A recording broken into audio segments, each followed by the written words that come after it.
When it comes to RVing, if you're new to it, it's sometimes hard to find out how it works and what all those terms mean. Terms like full hookups. RV Dream New Radio is determined to help when it comes to the basics for new and non-RVers. Our friend Jim Eberhardt has a great setup he did at the Roadtrek dealership in Gilroy to show newcomers what full hookups is all about. Okay, so Jim, Yeah. you've set up something really interesting here.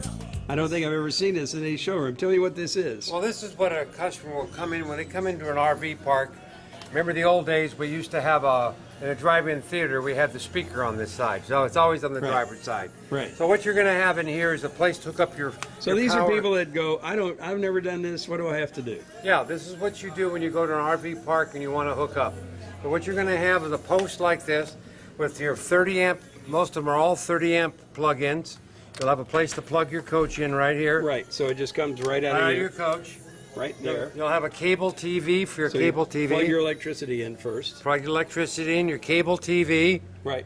Then you hook your water line up. And then most of the people have a 3-inch sewer line. And you'll have a hole in the ground here. I'm using it as a demonstration Right. here. And this is a macerator. This is a macerator pump, which is different. So what you do is you always pull your black first, push the button on a Roadtrek. It grinds the blacks up. And you close the black, do the gray, and that grinds the gray up. Now, gray water, soapy water, washes your line out. You turn it off, and you slide it back in, and you're all done. Right, so there's the macerator. Yeah. And then the power plug is right there, so Power you need plug another there. line. Yep. So So you your water line goes right up here.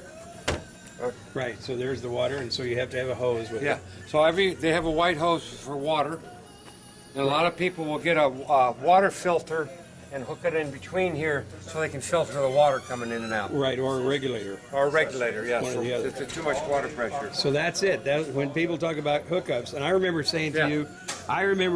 you when we first got Yeah. started, Jim, I got the black water thing, but where do I buy the gray water? Yes. And so gray water is the soapy water that comes out of the sink in the kitchen Sink and the shower. and the shower. Yeah, and the black then water black is your toilet. Is the toilet. Yeah. So there are those two things. Right, and you always do the black first, and then the gray, soapy water cleans your line out, washes the line out. Now, are there two separate tanks Yes. on here? On these, in most motorhomes, there are a black tank and a gray tank.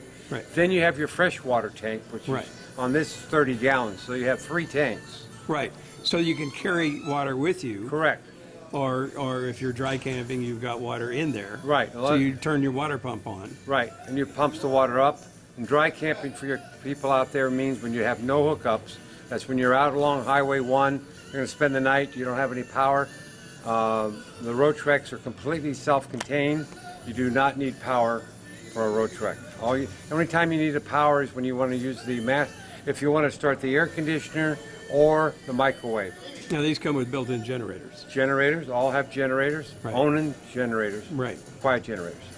Yeah, very modern, Right. quiet Right. generators at the same time. Great, but if you're parked at an RV park, then you just put your water on, put it in there, and Right. then you don't have to worry about how much you have in there. Now, a lot of people, I want to point out this to you, Bobby. If they're out dry camping, they all have outside hot and cold water. Right. So we call it showering with the bears. Right. If you're out in the boonies, who cares if anybody's around? Right. This is also good if you have a dog and want to wash your dog outside, or you got mud on your feet or sand from the beach. You can take this off and wash your feet off. Right. You got an off and on button here. You can take a shower and wash yourself off or cool down Right. in a hot day. Right. And put it back in here. Or, like you said, wash your dog. And give your dog a bath outside. Right, with Yeah. warm water. With warm, hot or cold, yeah. You got warm and hot and cold water just like you have. It's very convenient. Great, thanks, Jim. You're welcome.